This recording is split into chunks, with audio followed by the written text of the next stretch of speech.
Hello and welcome to the Mike and Travis Sports Podcast. I am Travis Alden. And I'm Mike Masala. Okay, so we just got back from the first edition of Patriots training camp open to the public. It was a pretty good time.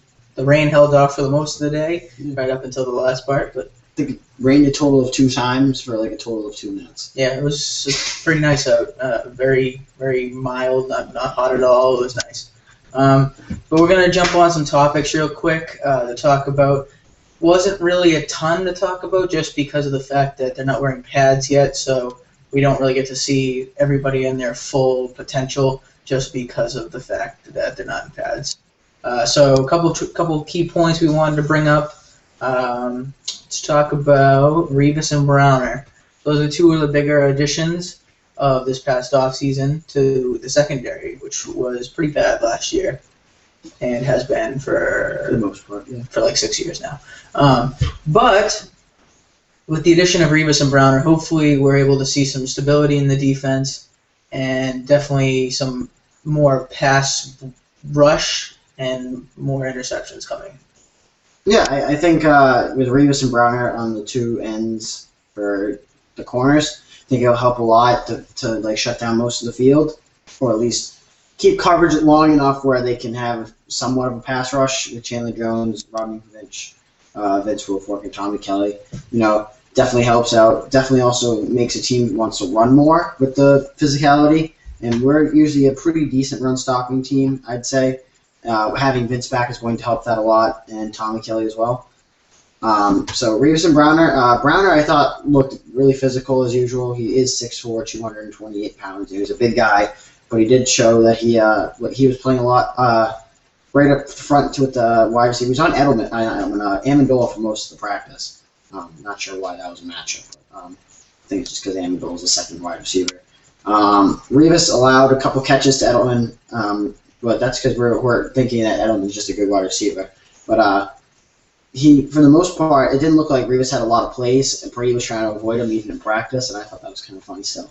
Yeah, unfortunately, most of the time the defense was on the second field, which was furthest away from us. A lot of the time on the first field was more special teams, or still sometimes with the offense and not a ton of defensive players that were over there. So they were working more on like route running, stuff like that. Another thing we got to see today was the Garoppolo versus Mallett backup quarterback battle. Challenge contest. Yeah, basically. What did you think of Garoppolo? I thought Jimmy looked really good out there. He did miss a couple throws, but I thought when they were doing the standing still routes that he looked really good throwing the ball. Didn't miss a couple of them, but he had one really bad one where he like literally overthrew like the standing target by 10 yards. That was pretty bad. But Mallett didn't look accurate at all with those. Like he was hitting some of them, but like some of them were really high, some of them low. Jimmy had a really good deep ball today, which is what we saw in college, that Jimmy Garoppolo throws a really good deep ball. And usually we see Mallett hitting the deep ball really well, and it was kind of shaky for him. But Jimmy looked really well. And I thought if we had to pick gun to the head right there, I think Garoppolo would have took the backup job today. I believe so also. Mallett, he definitely has a ton of arm strength, but his accuracy's really never been there, which is the reason why he really hasn't been able to get any big looks as far as being a quarterback anywhere else. But the whole thing with Garoppolo is he does have that accuracy. He does have a pretty good arm, especially on the short routes that he was throwing, that on target almost every time. He overthrew a couple players in the end zone into back corner fades, but it's nothing you can really expect to be great out of a rookie quarterback. Yeah, and the fact it was his first practice. Yes, second definitely. practice of the year. So the next thing we want to talk about would be Edelman. So Julian Edelman, coming off his tremendous season last year, basically comes in today, and he basically looked like he was the number one guy again, which is good and bad because it means, A, Brady's reliable on him. Brady relies on him. But the way that the offense ran last year wasn't great. Yeah. Which is definitely some concern there. Well, it might be because of Dobson wasn't there, because he was there, he wasn't participating because of he was injured. Gronkowski didn't participate a huge amount, but he relied heavily on Edelman. Yeah, and you also got to think that with not much of Gronk last year, Edelman was the main guy to focus on. And also because we had a lot of rookie wide receivers last year. Well, some of them were rookies, some of them were just new to the team in general, like Amendola, Tompkins, and Dobson, and Josh Boyce. They're really new. I'm hoping this year that one of them at least breaks out to be like somewhat of a decent target. I mean, like catches a little bit more. I think Amendola, if he stays healthy, is still going to be the same wide receiver that he was when we did see him get to play, but in a larger, like, kind of like survey kind of take. And Edelman, at first guy, I think it's also going to be a lot harder for him to put up the numbers that he did last year, not only because of the fact he's number one guy now, but also because people are going to expect him to be that good again. And they're going to play a lot more tighter defense on him, look for him a lot easier, to pick out in coverage. They're going to make sure that they always have a radar on him at all times. Even there were some plays last year we saw Julian Edelman, nobody was on him. They didn't expect him to catch it. And another thing about Edelman is him being the number one guy. Does that mean he's going to lose some of his punt return priorities from maybe even from Amendola or like other people that we saw today? We saw a couple people doing kickoff and punt returns today. So yeah, that's some good points there. Edelman does seem to be the number one guy still on the team. So next one is the starting running back battle, I should say, between Vereen and Ridley. Both of them had a lot of touches. It was a good combination of Bolden, Ridley, and Vereen that worked a lot with the first team, and then players like James White and Roy Finch worked with the second team. You didn't really see a huge amount of runs on our side of the field. They were mostly on the opposite field, but you did see that they were both getting some good looks. They did work a lot in the passing game, too. They did a ton of wheel routes, which is something that needed to be much improved. Yeah. And they definitely did a lot of short games. I'll be honest. Ridley, I saw Ridley today catching the ball. I was really surprised how good his hands are.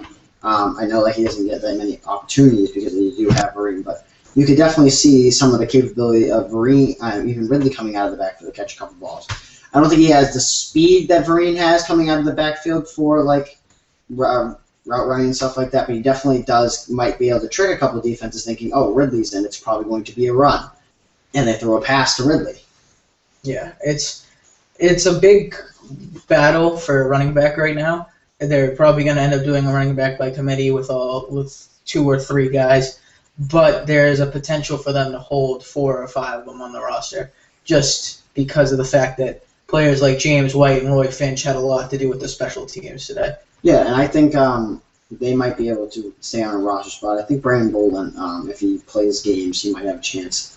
And there's a couple other things. They had Stephen Houston out there. I think he's just there for just like a spot on the team. I don't know if he's actually going to beat anybody out.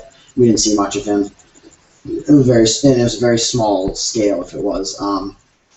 But I think out of the Vereen versus Ridley, like I said, I think a couple of blogs ago, that you really can't consider any Patriot running back to be the number one running back, like right out of the gate because it's different offenses and stuff like that. But I think if you had to pick the running back to run the ball, it would be Stephen Ridley. Alrighty, that's not a bad take at all. I probably would agree that Ridley's probably the number one back. He just needs to learn to hold on to the ball a little bit more. Mm-hmm. So this is something that we do every year. We pick players that are undrafted free agents and pick them to succeed or do something with the team this year and possibly years. So last year it was Kenbrell Tompkins, who me and him both picked. And I believe the defense one was Logan Ryan. But he wasn't undrafted. We just picked a new guy to vote for. And he, I think, picked Logan Ryan. I picked somebody else. I think I picked the other guy from Rutgers. What the hell his name was? Was it Justin Green? I don't know. I think it was someone different that got cut anyways. But last year was Kenbrell Tompkins. So this year I picked Wilson Van Heuser, wide receiver from Troy. He's like a small little white guy. I don't know. He was wearing number 81. And that just kind of reminded me of Randy Moss a little. But that fact that I just root for the kind of like the underdog receiver. We still have we might have a record of the most white wide receivers on our team. We have 4 right now. We have Amendola, Edelman, Jeremy Gallon hasn't played yet, and then they have Wilson Van Heuser. And then my defense one, there's this guy named Travis Hawkins who's doing kickoffs, and I know because my name's Travis, I thought it was cool. But the guy I picked was Shamil Gary from Oklahoma State. I feel like if he can make himself stand out at camp, he has a really good chance of being a good impact on the team, since safety is one of those parts that we have that really opened up to the field, I think. When we were looking at the 11-on-11s and 7-on-7s, we saw Pat Chunala out there, which I was not really happy about. but at the same time, he probably is the other best safety we have. To be honest, like that we've actually seen perform before. We did have Pat Chung 1 year, like 2 years ago, yeah, and so I thought that if Shamil Gary can make himself stand out in camp, maybe he might have his roster spot. Yep. So my players on offense, I picked Roy Finch, a running back out of Oklahoma.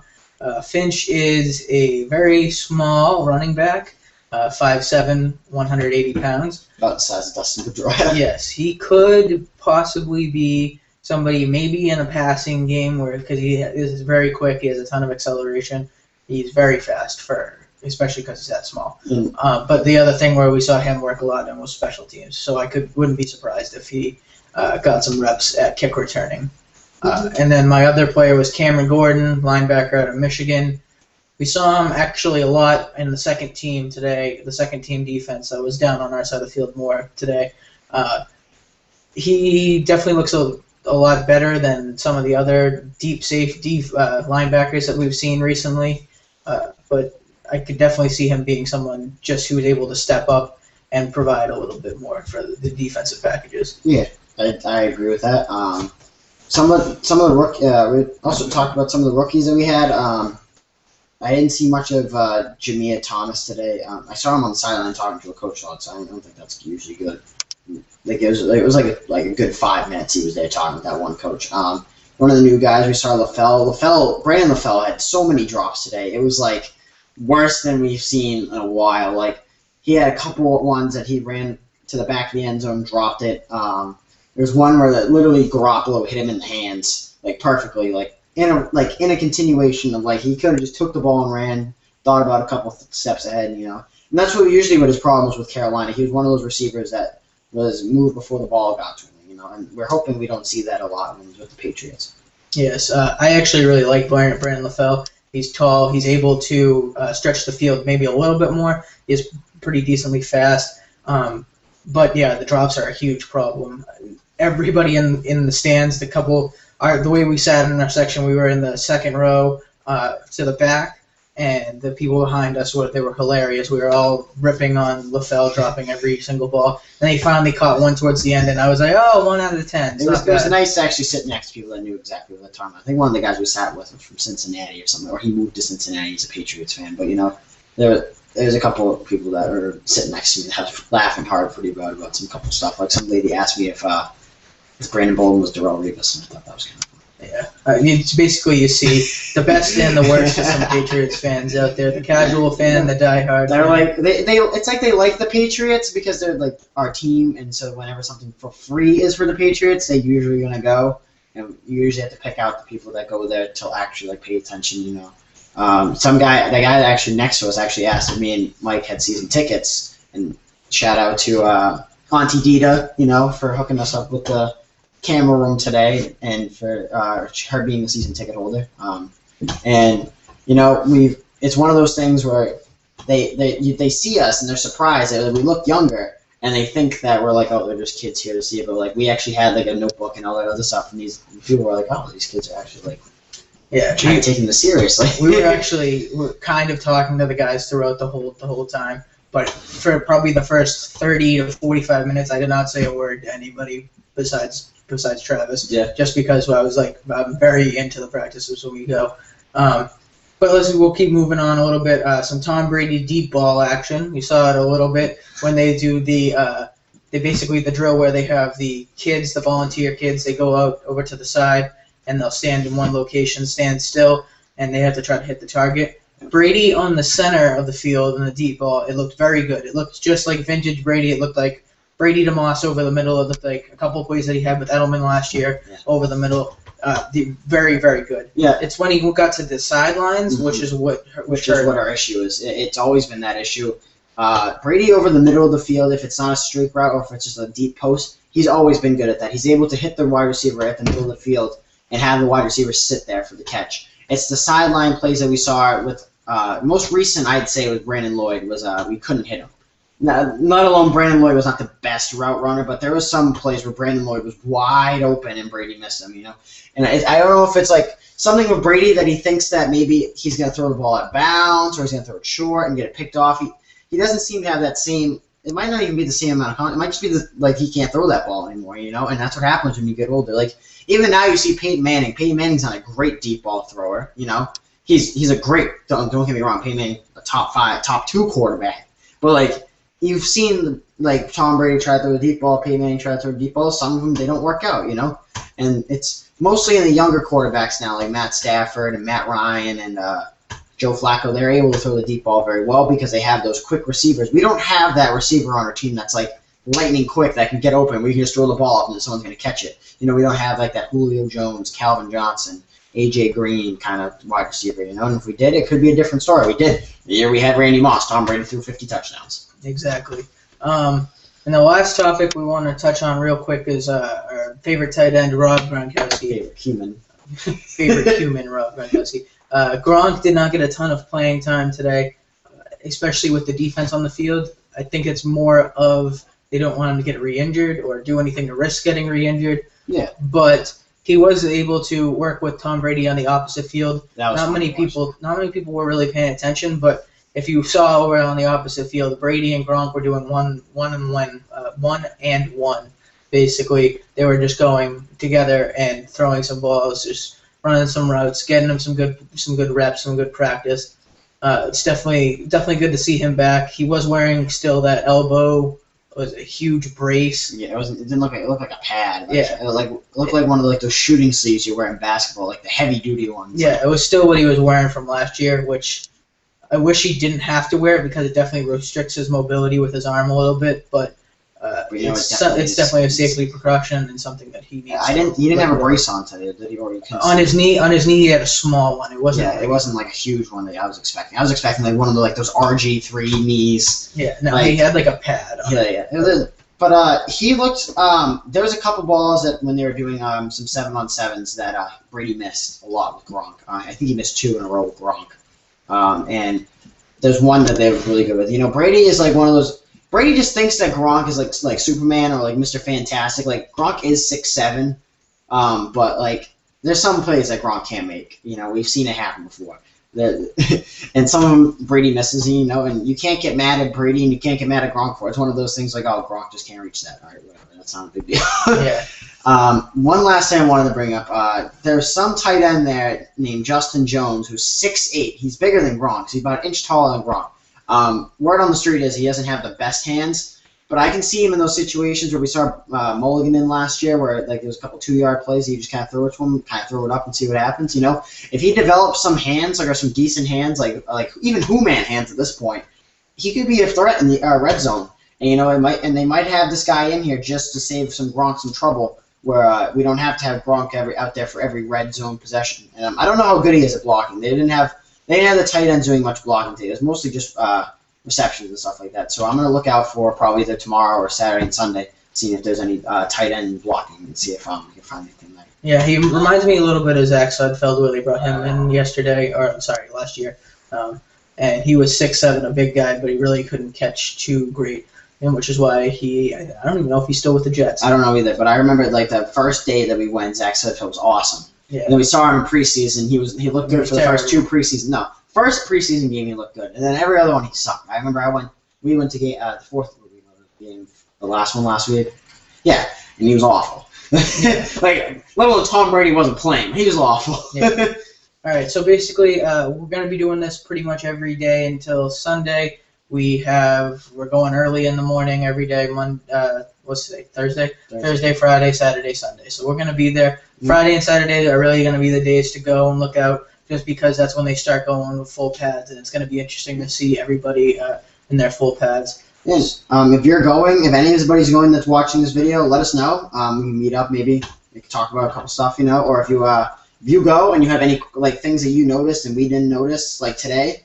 Like if you see this and you went today and you saw something that we didn't see, let us know, and then we'll be able to talk about it either tomorrow or make a comment on it. You know, it always helps to have more than 4 eyes, well, 6 eyes on the field. I have my glasses off right now because they're bugging me. But anyway, so like I said, we're gonna be doing this tomorrow. Definitely get at us if you guys are going. It's gonna be awesome. I have fun doing it every day.